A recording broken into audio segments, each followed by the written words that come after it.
Hi everybody, Dan Illman, Matt Bernier, the DRF Bets Race of the Day for Thursday, April the 26th, race number 7 at the great race place Santa Anita. We are going 1.25 miles, and you can play this race with DRF Bets and your new $150 sign-up bonus. Just head on over to drf.com/join, type in the promo code TV150, and you will be ready to go to play your race of the day. Let's take a look at the field. Again, 1.25 miles, entry-level optional claimers for race number 7. You can access free formulator pass performances for this race on the Race of the Day event page at drf.com. Download them, handicap along with us. We'll take the field in post-position order.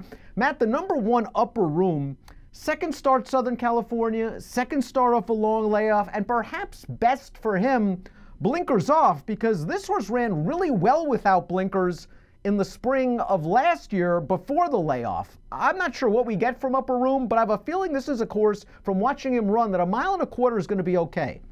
Yeah, I kind of agree with the blinkers off sort of piece because, like you say, he was in good form before they put the blinkers on, and really, I don't know that you can even gauge anything from that first time with the blinkers on when he ran at Parks, because then you had that just enormous layoff until that most recent start. The blinkers come back off. The distance is going to be the great equalizer in this race. We were joking about it. I mean, this could be a bit of a stagger fest for the final 1/8 of a mile. It's a matter of who can see out the distance, and then also from a tactical standpoint, who's going to be in good enough position to possibly take advantage. Upper Room should be able to be in a good spot. The question is, do you think there's enough talent there? Because from a speed figure standpoint, he's certainly going to need to bring it up to a new level. He's got a career best fig of 76.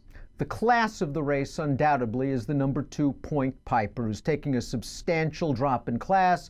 This 8-year-old is a past graded stakes winner. He's earned almost $500,000 in earnings, and he should be set in his second start of the year. This is a big drop from the 62.5's 2X to the $40,000 1X.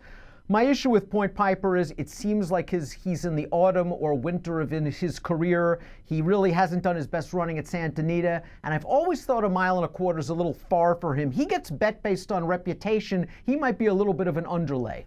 Agreed about the Santa Anita situation and also the distance. I think he does better mile and a 16th. Now you push him out to 10 furlongs.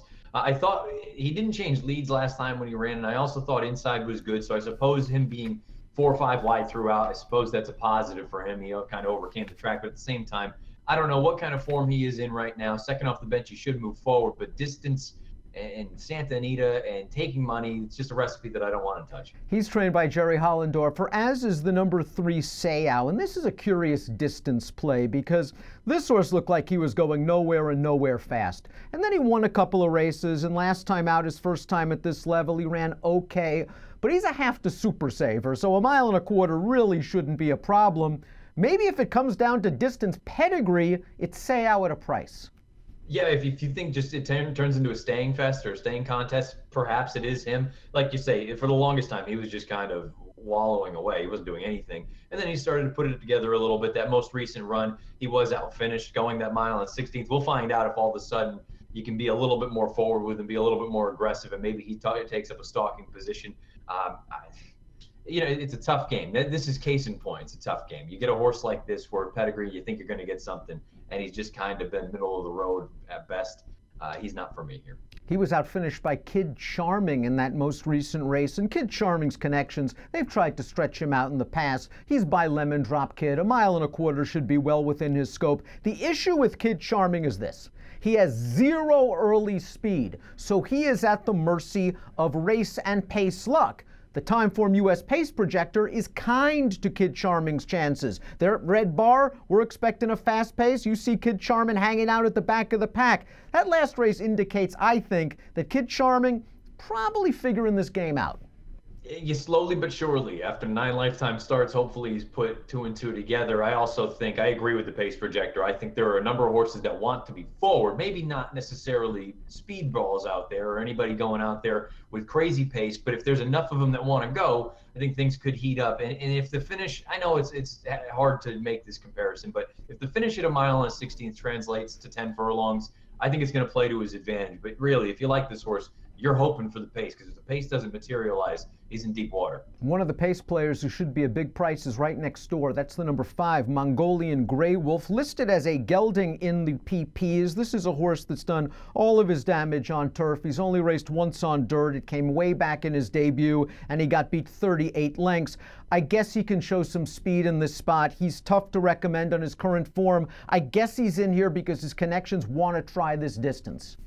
Yeah, I think the distance is part of it. I'll be honest with you. I thought his run 2 starts back actually wasn't terrible. He had some bad stuff happen early on. He got bounced around out of the gate, and then he was lit up like a Christmas tree, and he faded down the lane after putting fast fractions down. So I don't want to hold that against him, but then he came back, and he wasn't very good in that start most recently, but I don't think he got the position that he wants. He's a horse that likes to be forward. The problem I have is I don't really want him on dirt. I want him back at 1.8 miles on turf. So to me, as long as he just doesn't, do anything bad here, just go out there, run around. I'd like to try to get him next time out going long on grass. Distance will be good for the 6 Kawara, who is a stakes winner, going 10.5 in his native Brazil. He's raced twice in the States for Richard Mandel. I like that they gave him a little bit of a break after he kind of disappointed last time out. Maybe it was the wet track, but I thought that day you wanted to be up close to the pace, and he was, and he just didn't really have any kick in the lane, being outfinished by Deal with the Dude, who we'll get to in a bit. Those 80 buyers aren't going to do it, but maybe if he can get out to the front, as we see here, and you think the 5 just isn't a dirt horse and the 9 might be class compromised, perhaps Kawara will just feel better going 1.25 miles. Yeah, maybe he's getting used to being in North America now. I don't know. The one that lost me was that most recent start over the wet track, because he's run well on a wet track in the past, and he just packed it in at the end. So there's a part of me that wonders, has he just not gotten acclimated here? Has he not brought that form from from South America back up this way? I don't know. If you think that he can get back to some of his best races from Brazil, then certainly he's got a chance in here. Van Cortlandt's an intriguing entrant. This horse has never raced on dirt. 15 starts to date, all on turf. And you look at the pedigree, and there's a little bit of dirt. He's by Quality Road. He's a half to a stakes place dirt router named Lady Clara. The Dam was a stakes winner on dirt, a good dirt family back in New York. But Simon Callahan and Vladimir Serin, they're no dummies. I mean, they can read a pedigree page. This horse has got to be on turf for a reason all this time. I would imagine, maybe it's as simple as he just doesn't train well over the dirt in the morning. And if that's the case, let's get him back over to the turf in the afternoon. And it's not like he's run terribly on turf in the past. It's just, he's not usually a prolific winner. Maybe this is the combination of things where if you're going to try the dirt, try it at a distance that probably most of your competitors aren't going to relish. You're bred to be able to kind of handle it. 1.8 miles not a problem. Maybe getting out to 1.25 miles shouldn't be an issue either. And again, if you think that the pace heats up, he's not going to be as far back as Kid Wishing, or Kid Charming rather, but he's going to be coming from that sort of mid-rear tier. If things heat up early, maybe he gets the jump on the deep closer and can take advantage. Perhaps the most upside in the race is the 8, Deal with the Dude, for trainer Michael McCarthy. This will only be start number 6. He's making his 3rd race of the form cycle. No match for Kid Charming last time out, but he was up on that pace and engaged with a couple of other horses.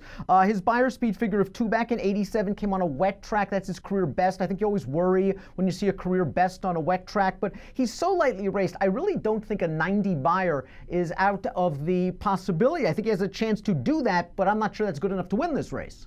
It's going to be close, and I like what you said there. He's so lightly raced that I think if you're looking for just the unknown, he's the one that you want to be taking a chance with, either him or possibly one of the turf horses. The concern for me is his only victory was that 1-3 starts back, and that was a gate-to-wire fashion. And I understand he was making up a little bit of ground 2 starts back, but it is just one of those things. I want you to prove to me that you can do it and really get over the hump entirely. And he might, I don't know what he's going to end up being for a price, but I have a feeling people will look at him and say, he's not exposed. He's probably going to take a little bit more money maybe than he should. Let's take a look at our top selections for Thursday's race of the day. Boy, I had a tough time with this race. Little Scotty, it took him 26 starts to get onto the dirt. It was a race washed off, and Little Scotty destroyed that field. I know it was a bunch of $25,000 claimers and bad turf horses at that. But Little Scotty just opened up under this 10-pound apprentice who was looking behind him like he was Gary Stevens on a grade 1 horse. And then he just drove Little Scotty home to win by 6 with an 89 Beyer speed figure. He's got to deal with other speeds perhaps. I would just send this horse if I was the bug boy and just hope for the best. Maybe Little Scotty Gate to wire off of that last race on dirt for Seren. His turf form was getting okay off the claim prior to that effort, but boy, 1.25 miles, this is just a tough race. It certainly is. I think this horse is actually pretty good. And I know he's been sort of in those lower levels as far as the claiming game is concerned, but that most recent run, he absolutely blitzed that field, destroyed them, obviously won by over 5 lengths. But the way that he did it, he was never at a first gear. He just absolutely annihilated them. I agree with you. My big concern, all of his wins have come in gate to wire. Yeah. I want the bug to send. You got to be aggressive, try to clear, make somebody else make a decision. And I think that's the big thing we've seen so often, so many passive rides. Go on, be aggressive, make them blink. If you go on with it and can clear, all of a sudden, very, very interesting, even at 10 furlongs, which again, 10 furlongs is kind of the great unknown for almost all of them. 10 furlongs as he's stepping up in class. If he is sent, if he has to go fast early, it helps your top pick, Kid Charming, who will be running from the back of the pack and has the pedigree at least on top to get this distance. He's your top pick. What price would you take? I mean, I don't know how much I even really want in this race, just because it seems like it's kind of a crapshoot. Who's going to handle the distance? Who's going to handle the surface? I would probably want something in the 5-6 to 1 range. I don't know that I get that. But really the thing for me was it kind of felt to me anyway that maybe he was the one that would appreciate the 10 the most, but he's certainly going to need some help on the front end. Give me some numbers. I'm going to go 4-2-1-7 in this spot. I'm going to go 9, 4, 2, and 8 in your Thursday DRF Bets Race of the Day. A reminder, if you sign up for a new DRF Bets account, you will be rewarded with a $150 bonus.